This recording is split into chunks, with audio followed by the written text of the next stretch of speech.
Hello students.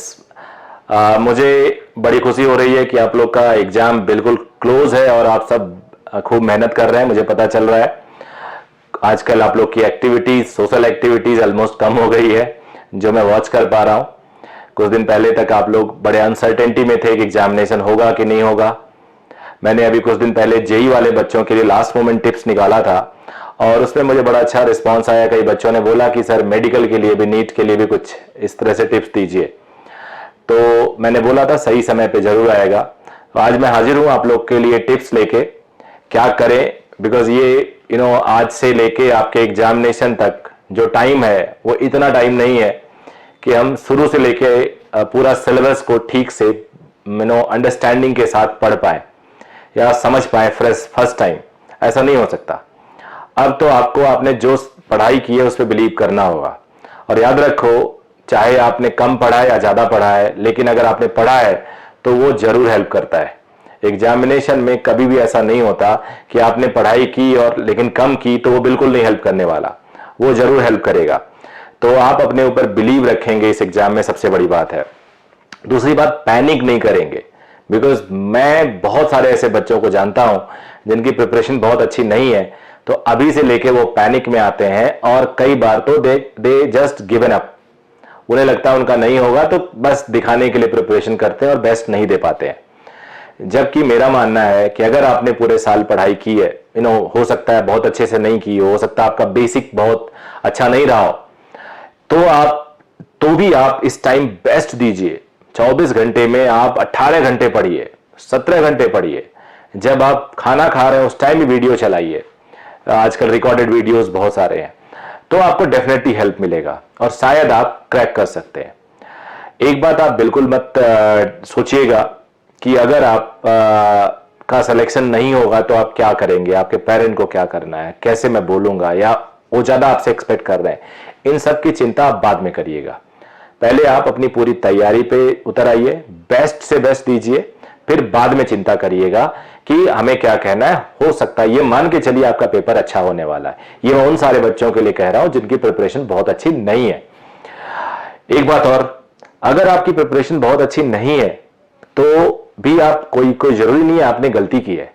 कई बार मैं as a teacher, मैं एज ए कोचिंग चलाने वाला, मैं जानता हूं कि कई बार आप लोग 11वीं 12वीं बहुत मेहनत करते हैं या एक साल ड्रॉप करते हैं तो भी अपना बेस्ट देते हैं, बट आपके फंडामेंटल्स जो 6 क्लास से हम बोलते हैं कि फंडामेंटल्स जो होती हैं 6 class, 7 class, 8 class, 9 class, 10 class, ये जो 5 साल का फंडामेंटल है, ये फंडामेंटल बड़ा रोल प्ले करता है।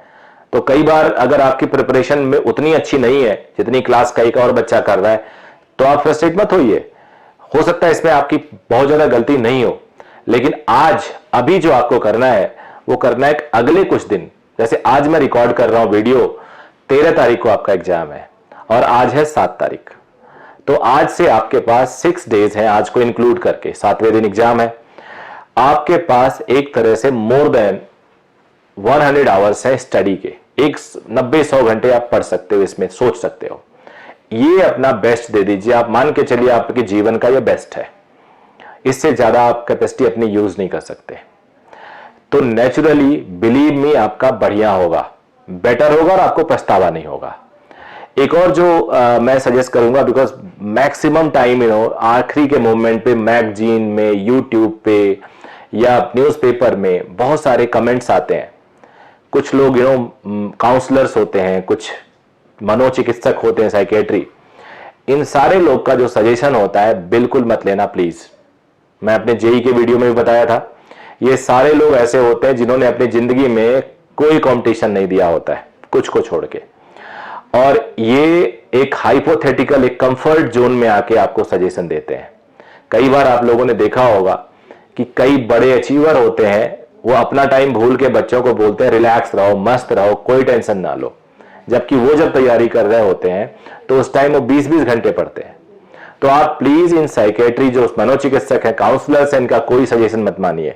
इनका बस चले तो आपको एक दिन पहले रिलैक्स करवा दे, इनका बस चले तो आपको एग्जाम वाले दिन रात में 9 घंटे सुला दें। आप कितने भी उन लोगों से बात करिए जो वन डे एग्जाम, आपका वन डे एग्जाम है, जो सिविल सर्विसेज का भी देते हैं, जिनको टफेस्ट एग्जाम कहते हैं, जो बाकी वनडे एग्जाम्स होते हैं, इन सब के अचीवर से बात करिए तो बोलते हैं कि अगर आपका संडे एग्जाम है तो Saturday night is very important for you. Same with here also, आप अपना बेस्ट लेके देंगे तभी जब आप पूरा सिलेबस रिवाइज करेंगे, एक बार वन गो थ्रू करेंगे। रिवीजन के लिए नोट्स, आपके अपने हाथ से बनाए हुए नोट्स, या वर्स केस में कोई टॉपिक क्लियर करना है, वो भी एक दिन पहले नहीं, एक अगले 1-2 दिन में, तो आप उसका वीडियो थोड़ा तेजी से चला के, डबल स्पीड में करके, उसको आप 2 टाइम्स करके, 1.5 टाइम्स स्पीड करके आप देख लीजिए, आपको हेल्प करेगा। अब आ जाते हैं हम लोग पेपर कैसे अटेम्प्ट करें। पेपर अटेम्प्ट करने का कोई नया मेथड नहीं होना चाहिए। पेपर अटेम्प्ट करने में मैक्सिमम बच्चों को देखता हूं पहले वो बायोलॉजी अटेम्प्ट करते हैं। That is not a problem, बिल्कुल अटेम्प्ट करो। मेरा हर वक्त एक सबमिशन होता है, सारे बच्चों को एक सजेशन होता है कि 3 घंटे का पेपर है, 3 घंटे के पेपर में 3 मिनट आप निकाल सकते हैं। 180 मिनट में से 3 मिनट आप निकालिए और पूरे पेपर को एक सरसरी निगाह से देख लीजिए। जब आप पूरे पेपर को देखेंगे तो आपके माइंड में एक आइडिया आ जाएगा कि ये पेपर ओवरऑल कैसा आया है। अब ओवरऑल कैसा आया है, इस पे एक बात बताता हूं। कोई भी पेपर कभी भी ना बहुत टफ होता है ना बहुत इजी होता है। टफ, अगर हम हर पेपर में 5% क्वेश्चंस टफ दिए जाते हैं, and those questions are prepared for rankers, जो 100 रैंक है, टॉप 20 रैंकर्स है, वो क्वेश्चन अगर आप देखोगे पेपर टफ लगेगा। 20 से 30% क्वेश्चन, इनफैक्ट 50% क्वेश्चंस बहुत इजी आते हैं। उन क्वेश्चन के बेसिस पे पेपर को एनालाइज करो तो पेपर आपको बहुत इजी लगेंगे। तो याद रखना, पेपर कभी भी टफ कभी भी इजी नहीं होता। ये कॉम्पिटिटिव पेपर्स, ये सारे पेपर रिलेटिव हैं। पास नहीं करना 60% नंबर लाके, 40% नंबर लाके, ऐसा कुछ नहीं है। ये तो रिलेटिव है, आपके लिए टफ है, सबके लिए टफ है। याद रखना बेटा, पेपर टफ नहीं होता। अब मैं बता रहा हूं पेपर अटेम्प्ट कैसे करते हैं। 3 मिनट आपने पेपर पढ़ाने में खर्च किया, आपको आइडिया लग जाएगा, कुछ क्वेश्चंस आपको देखे हुए लगेंगे। मैं आपको दावे के साथ कह सकता हूं, अगर आपने 3 मिनट पेपर को ढंग से देखा तो जो 180 क्वेश्चंस होते हैं ना, 180, उसमें से आपको 90 क्वेश्चंस तो इजीली दिखेंगे कि ये तो मैंने किए हुए हैं, मैंने पढ़े हुए हैं, मैंने अभी कल ही पढ़ा, परसों पढ़ा, ऐसे 360 नंबर आपको इंश्योर हो जाएगा उस 3 मिनट में। आप इमेजिन करिए, आपका कॉन्फिडेंस बढ़ेगा, बिलीव मी बढ़ेगा। अगर आपको कोई टफ क्वेश्चन दिख जाए, बिल्कुल चिंता मत करना, बिकॉज वो एक क्वेश्चन होगा। 2 दिख जाए वो 2 होगा, 10 दिख जाए वो 10 होंगे। आपके पास फिर भी 170 क्वेश्चन है। अब आते हैं सीक्वेंस पे। 3 मिनट आपने पढ़ लिया, चलिए आप अपने सीक्वेंस पे फॉलो करिए। बायो पढ़िए, कोई प्रॉब्लम नहीं, बायो सॉल्व करिए। बट बायो पे एकदम ईगो मत बना लो कि 45 क्वेश्चन और 45 जो 90 होता है बायो का, कि पूरा करके ही आगे बढ़ना है। नो, सपोज आपने 70 क्वेश्चन बायो के कर लिए, आगे बढ़ जाओ। आपने केमिस्ट्री पे नेक्स्ट आते हो आप लोग, आज अपने चॉइस से। अगर फिजिक्स पे आओ तो उस पे आओ, नो प्रॉब्लम। केमिस्ट्री में भी आपको कम से कम 45 में से 25 क्वेश्चन एकदम इजी दिखेंगे जो आप कर सकते हो। अब मान लो बायो में आपने 60-70 कर लिए, केमिस्ट्री में 25 कर लिए, आउट ऑफ 45 आराम से होंगे, बिलीव मी। फिर फिजिक्स में जाओ, 20 क्वेश्चन वहां से भी हो जाएंगे। अब जरा काउंट करते हैं। मान लो हमने 60 क्वेश्चन कर लिए बायोलॉजी के, 25 क्वेश्चन कर लिए 85 केमिस्ट्री के, 20 क्वेश्चन आपने कर लिए फिजिक्स के, 105। ये सही होंगे। 105 इंटू 4 किया जाए तो आपके 420 नंबर के क्वेश्चंस बन जाते हैं। 420 नंबर आ गया। अब आपको एक खुशी होगी, और ये करने में आपको 1.5 घंटे से ज्यादा टाइम नहीं लगेगा, 90 मिनट से ज्यादा टाइम नहीं लगेगा। अब 90 मिनट में अगर आपने 420 क्वेश्चन कर लिए तो रेस्ट 90 में अब आपको सिलेक्शन तक पहुंचना है। सिलेक्शन तक पहुंचने के लिए दोबारा आपने जब 3 मिनट खर्च किया होगा तो उस टाइम आपने कैटेगराइज कर लिया होगा क्वेश्चन। ये ए है, ये बी है, ये सी है। ए मतलब समझो सबसे इजी, बी मतलब उससे टफ, सी सबसे टफ। ये कैटेगराइज 3 मिनट में हो जाना चाहिए। तो पहले 1.5 घंटे में सबसे इजी क्वेश्चन किया, और जिससे आपको करीब 400-450 नंबर मिल गए। अब अगले 1 घंटे में अब आप बायो पे आइए। अगर आपने 60 किया होगा तो 10 क्वेश्चन और बनेंगे आपसे, मेरे लिखवा लो। केमिस्ट्री पे जाइए, अगर आपने 25 किया होगा तो 5 क्वेश्चन और बनेंगे आपसे। फिजिक्स पे जाइए, अगर आपने 20 किया होगा तो 5 क्वेश्चन आपसे बनेंगे। ये अगले 45 मिनट्स में होंगे। तो अब आपके 20 क्वेश्चन 10 क्वेश्चन मान लो बायो में, 60 से 70 हो गए, 5 केमिस्ट्री में 15, 5 फिजिक्स में 20, 80 नंबर और बढ़ गए। तो आपके अगले 45 मिनट में हो गए 500 नंबर। अब आखिरी के 45 मिनट्स और बचे हैं आपके पास। अब फिर से जाइए बायोलॉजी पे, फिर से जाइए केमिस्ट्री पे, फिर से जाइए फिजिक्स पे। आपने अगर 5 और बढ़ा लिए तो 560 हो जाते हैं। 560 पे आप एक कट ऑफ पे पहुंच जाते हो। उत्तराखंड में तो बिल्कुल पहुंच जाते हो, यूपी में थोड़ी मेहनत और करनी पड़ेगी। बट ये मैं बता रहा हूं for those who are thinking that their preparation is not up to the mark. उसके बाद कुछ ऐसे बच्चे हैं जिनकी प्रिपरेशन बेटर है, वो कंटिन्यूअसली अपने टेस्ट सीरीज में 400, 500, 550 तक स्कोर कर रहे हैं।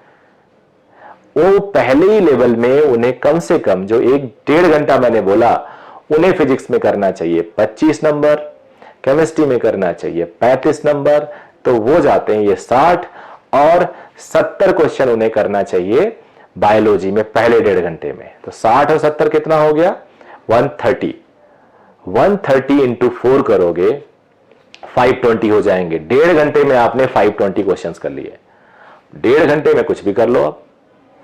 और याद रखना, पेपर खराब होने का मतलब ये बिल्कुल नहीं है कि आपने सब कुछ लुटा दिया।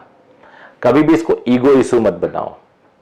याद रखना, पेरेंट्स भी आपको तभी सपोर्ट करेंगे, पूरे सब लोग तभी सपोर्ट करेंगे जब ऑनेस्ट होगे। और कोई भी एग्जामिनेशन किसी का लाइफ डिसाइड नहीं करता। हम लोग ये मत सोचना है जब टीचर मैं बोल रहा हूं तुम पे क्या बीतेगी, मैं तुम्हारे पॉइंट ऑफ व्यू से बोल रहा हूं। बिकॉज अगर पेपर खराब हुआ तो बुरा सोचना, वर्ष सोचना, अपने बारे में नेगेटिव सोचने से आपका पेपर बेटर नहीं हो सकता।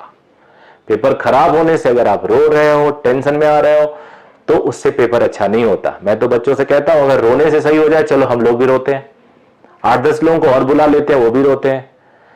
लेकिन आज अगर अभी आप मान लेते हो कि आपका सिलेक्शन नहीं होगा, तो जरूर आप रोगे। आज से लेके आखिरी दिन तक, 13 के उस पेपर तक आप अपना बेस्ट दीजिए। मैं गारंटी दे रहा हूं कि आपकी जो कैपेसिटी है उससे 50 नंबर, 100 नंबर तक आप ऊपर लाएंगे। एंड आई एम श्योर आपका सिलेक्शन हो सकता है। So all the very very best बच्चों। बिल्कुल होपलेस नहीं, कॉन्फिडेंस, किसी से बात नहीं करना आखिरी एग्जामिनेशन सेंटर पे। बहुत बच्चे आएंगे जो आपको डिमोरलाइज करेंगे, उल्टा सीधा फेंकेंगे, हमने ये कर लिया, वो कर दिया। You just remain with you, don't discuss with anyone and give your best. After examination don't worry about the result because you did your best. All the very best बच्चों। मुझे लगता है कि आप सारे बच्चे, मेरे सारे स्टूडेंट्स जो मुझसे पढ़े हैं, चलो जो नहीं भी पढ़े हैं वो अपना बेस्ट देंगे और आगे बढ़ेंगे लाइफ में, एक अच्छा डॉक्टर बनेंगे। Thank you very much.